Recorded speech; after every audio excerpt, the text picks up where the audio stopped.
వాళ్ళు ఏం చెప్పినా సర్వే వాళ్ళు పక్కనున్న సొప్పదండి కావచ్చు, ధర్మపురి కావచ్చు, మేరిట్ల కొట్టుపల్లి కావచ్చు, ఇంకా చాలా చాలా కాన్స్టిట్యున్సీలు కావచ్చు, చాలా ప్రభావం ఉంటుంది జీవన్ రెడ్డి గారిది. ఒక అద్భుతమైనటువంటి దీంతో రాజకీయమైన ఇది వస్తుందని చెప్పి వాళ్ళు సర్వే చేసి చెప్పినారు. అది జీవన్ రెడ్డి గారికి ఉన్నటువంటి విశిష్టత. ఒక నియోజకవర్గానికో 10 మందికో కాకుండా తనకు ఏ హోదా లభించినా, ఏ హోదాలో పనిచేసినా చాలా బ్రహ్మాండంగా ఆయన ఇక్కడ ప్రాంతం కోసం తపన పడ్డాడు. ఒక ఉదాహరణ మీకు కనపడుతుంది. పేరు ప్రతిష్ట లేని వ్యక్తులు గ్రాడ్యుయేట్స్ కాన్స్టిట్యున్సీలో ఎమ్మెల్సీగా నిలబడితే గెలవరు. ఆయన శాసనసభ్యునిగా ఇక్కడ ఓటమి చెందినా ఇమ్మీడియట్గా మళ్ళీ ఎమ్మెల్సీగా పోటీ చేస్తే ఇక్కడ ఉండబడే విజ్ఞులందరూ కూడా బ్రహ్మాండంగా గెలిపించాను. ఎందుకు వాళ్ళు ఎందుకు అంటున్నా? అట్లా కాదు కదా. ఇక్కడ నేను మొత్తుకుంటున్నా, అక్కడ నువ్వు మొత్తుకుంటున్నావు, అర్థమవుతుందా?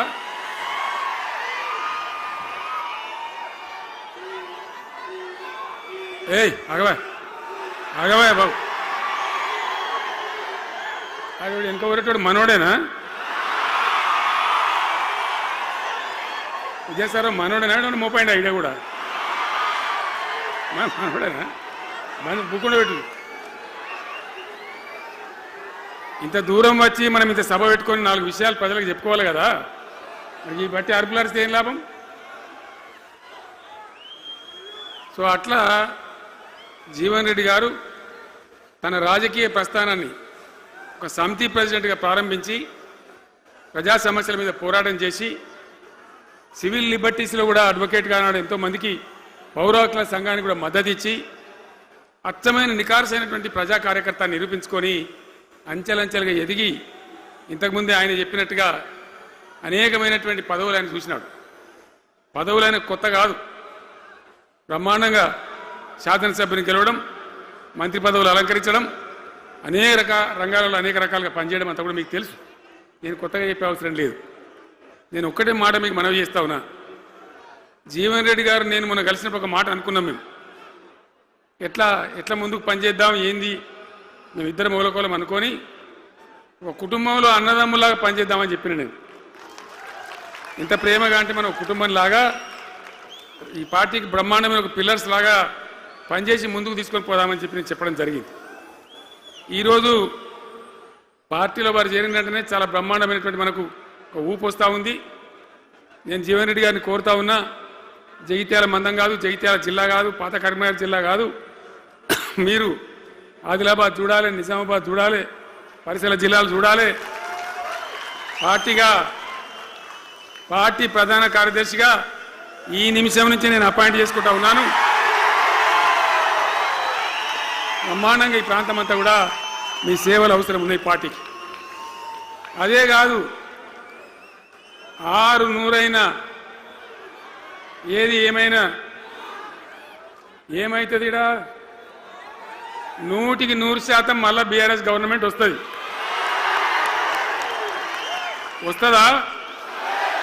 వస్తుందంటూ చేయలేవట్టు ఒకసారి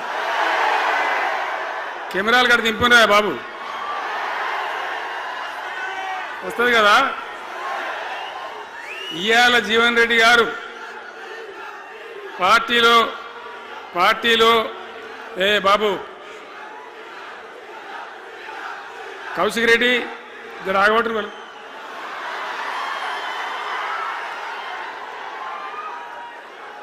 పార్టీలో పనిచేసి పార్టీ కోసం సేవ చేయడమే కాదు, రేపు భవిష్యత్తులో బీఆర్ఎస్ గవర్నమెంట్ ఏర్పడిన తర్వాత కూడా బ్రహ్మాండమైన పదవిలో ఆయన అద్భుతమైన సేవలు మీ జిల్లా మొత్తానికి అందించబోతాడు.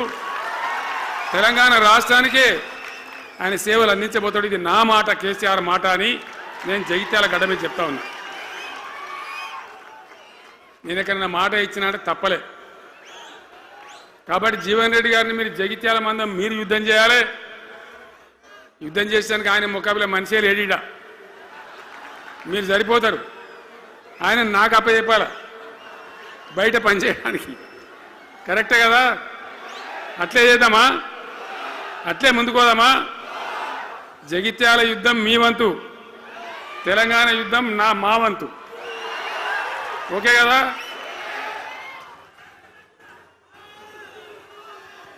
ఇప్పుడు ఏమైతుంది? ఏం కావాలి?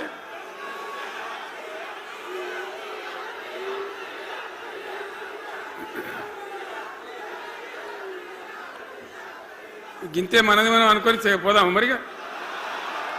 బంద్ చేయండి బాబు, మీరు ముద్దుమంతులకు చెప్పండి వాళ్ళకు. తెలంగాణ చాలా భయంకరమైన పరిస్థితులలో ఉండే, దుఃఖం వచ్చేది, ఏడుపు వచ్చేది. ఎమ్మెల్యేలుగా ఉన్నా ఏం చేయలేని పరిస్థితి. ఆగమాగం అడివేడివి కదా. ఎట్లా ఉండే తెలంగాణ మనం చూడలేదా? తెలంగాణ రాకముందు ఎంత భయంకరమైనటువంటి బాధలుండే, ఎంత కష్టం ఉండే. ఎవడన్నా తెలంగాణని మాట్లాడేవాడు ఉండనా? అసెంబ్లీలో, అక్కడిక్కడ కాదు, అసెంబ్లీలో కూడా ఒక ఆయన పాపం ప్రణయ్ భాస్కర్ అని వరంగల్ ఎమ్మెల్యే ఉండే, ఏదో విషయంలో ఆయన మాట్లాడబోతే, తెలంగాణని మాట్లాడబోతే, తెలంగాణ గిలంగాణ జాంతానే మాట్లాడదా, ఏది అసెంబ్లీలో తెలంగాణ అనద్దు అని నిషేధం. అంత భయంకరమైన వివక్ష, అంత భయంకరమైన దాడి, మన భాష మీద దాడి, మన బతుకు మీద దాడి, మన నీళ్ళ మీద దాడి, మన ఉద్యోగాల మీద, మన వనరుల మీద, మన ఆస్తుల మీద మొత్తం దోపిడీ చేయడం తప్ప ఇక్కడికి ప్రజలను బికారీలాగా వదిలిపెట్టినారు. రైతాంగం ఆగమాగం అయిపోయి చెట్టుకోలు గుట్టకోలు అయిపోయింది. ఇంత ఎస్ఆర్ఎస్పి కాలువ ఉన్నటువంటి మెట్టిపల్లి, జగిత్యాల, సొప్పదండి ఇట్లాంటి ప్రాంతాల నుంచి కూడా దుబాయ్కి, బొంబాయికి వలసలు. పాలమూరు జిల్లా అయితే భయంకరమైన వలసలు. ఎంతకు పోయింది తెలంగాణ అంటే, కొన్ని పార్టీలు సరే వాళ్ళు చేసింది మంచిదా చెడ్డదా పక్కకు పెడితే దుఃఖం వచ్చేది, బాధ కలిగేది, ఆవేశం రగిలేది. మహబూబ్ నగర్ జిల్లాలో 190 మంది యువకులు వలస. బతకానంటే బతకపోవాలి, ఆడ బతుకు లేదు. ఉన్న ముసలోళ్ళకు, ముడిగోళ్ళకి ఇంత డబ్బులు వాళ్ళు పంపిస్తే కంట్రోల్ బియ్యం కొనుక్కొని తిని బతకాలి. అందులో కొంతమందికి అందకపోతే కొన్ని పార్టీల వాళ్ళు మేమేదో గొప్పతనం చేసామన్నట్టు గంజి కేంద్రాలు పెట్టేది. గంజి కేంద్రాలు గుండెలు రగిలి, నా తెలంగాణ గంజి కేంద్రాలు అంటే ఎవడో గంజి పోతే బతకాలన్నట్టు అంత అధ్వాన స్థితికి తెలంగాణ దిగజార్చిండ్రు. అది కాంగ్రెస్ ప్రభుత్వం కావచ్చు, టీడీపీ ప్రభుత్వం కావచ్చు. తీయటి పుల్లటి మాటలు చెప్పుడు తప్ప కసుకేటి నీళ్లు తెచ్చియలే, మంచినీళ్ళు ఇయ్యలే, కడుపు నిండా కరెంట్ ఇయ్యలే, ఏది లేదు. అంత పట్టిదే గ్యాస్. మాట్లాడు, చెప్పుడు, మోసం చేసి పోవుడు. మనం గొర్రెల్లాగా, మన దగ్గర అడిగే నాయకులు లేడు, నిలదీసేవాళ్ళు లేడు, అందరు కట్టుబానిసలు అయిపోయారు. ఆ పరిస్థితులలో మూనిగే నక్క మీద తాటికాయ పడ్డట్టు ఆనాడున్న ముఖ్యమంత్రి చంద్రబాబు నాయుడు కరెంటు ఛార్జీలు పెంచాడు, భయంకరంగా పెంచాడు.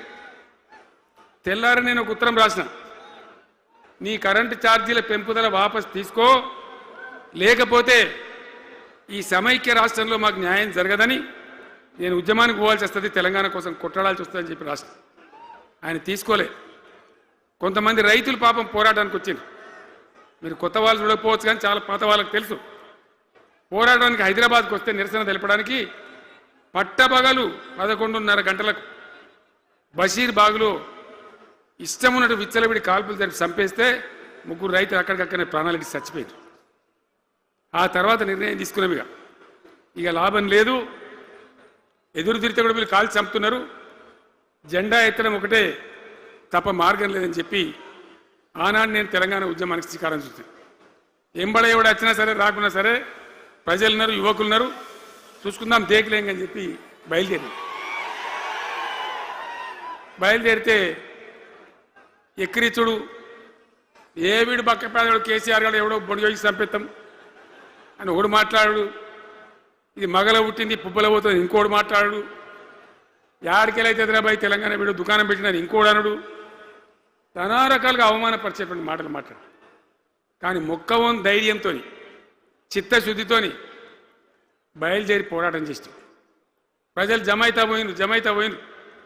మీ అందరికి తెలుసు ఇదే జగిత్యాలకు నేను ఎన్నోసార్లు వచ్చిన, కోరుట్లకు ఎన్నోసార్లు వచ్చిన, చొప్పదండికి ఎన్నోసార్లు వచ్చినా తిరగని ఊరే లేదు, తిరగని మండలాలు లేవు.